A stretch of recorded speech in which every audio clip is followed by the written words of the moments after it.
So yun nga mga kamikaniko, ngayong araw ay maggagawa ulit tayo din sa ating binibuild na pantra.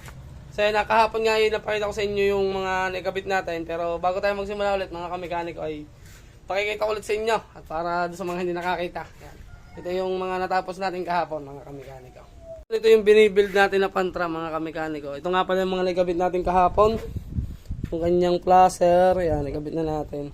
Tapos ito lang preno, nakabit natin kahapon. Yung prenong yan. Yan, nabuild natin yan. Free wheel na rin yan mga kamikaniko. Yan. Ang iksi ng ano yan, ang iksi ng hose. Tapos tong shock yan, dumating na rin yung shock na pula. Tapos nakabit na natin to. Yan. Tsaka to.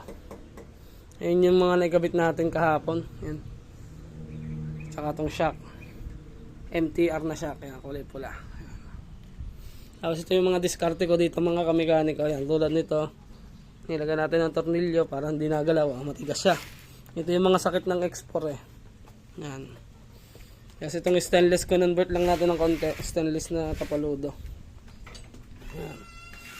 Tapos itong placer yan. Ito nakabit na natin. Yan. Ito naman yung itsura ng kanyang plate holder. Yan. O kanyang lagay ng plaka. Napakaganda rin. Oh. Diba? Yun lang naman mga nakabit natin. Ito naman yung looks niya sa unahan.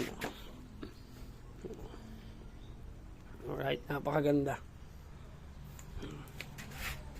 Wait na siya. Malapit-lapit na ulit mabukas. Siguro mga ilang araw lang buo na ulit ito.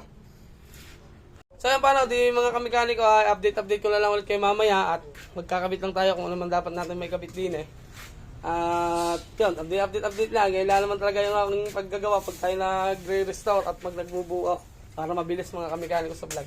Para makita nyo agad kung ano yung kalalabasan. Yan. So hanggang mamaya na lang mga kamikaniko para makita nyo yung kalalabasan o yung may kabit natin. Pakita ko na sa inyo yung mga i-convert natin. Yan. Sana, mamaya na lang. Peace out. Yan, nagabit natin tong kanyang speedometer gauge. Yan. Yan, hindi na natin pinagano to kasi naka hub in mile. Hub in mile tayo. Tapos nakabit na natin yung kanyang handle switch, ano. Tapos ang wiring niyan, ito yan, napakaganda ng wiring niyan, no. Yan. Kasi ito yung dulo niyan, no. Napakaganda ng dulo niyan, mga kamikaniko. Ito yung socket niyan. Yung mga ginagamit natin. Nakabit natin yung susian. Tapos yung gulong din sa likod, yan. Nakabit na natin yung gulong. Yan lang, tapos tail light niya. Yan, tapos may nairing natin yung tail light, yun lang. Pinulido lang natin. Tapos nakabit natin nga pala rin mga kamikaniko. Ayan. Tapos mga stainless na yung tornilyo. Pati yung sa engine. Binili na natin. Yan, mga stainless yan. Ayan. Napakaganda mga kamikaniko. Ilalabasan. Ito na yan. Malapit na mabuo. Malapit na mabuo. Kaunting ano na lang to. Makina naman siguro bukas. Bago tayo mag-wiring, kabit muna natin yung makina. Ayan. Siguro mga ilang araw na lang to. Ito na yung kanalabasan. Napakaganda.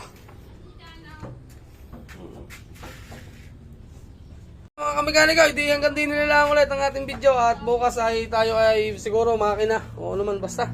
Abangan nyo bukas at tayo magbablog ulit tungkol din sa ating binibuild na pantra concept. Yan. Malapit na matapos.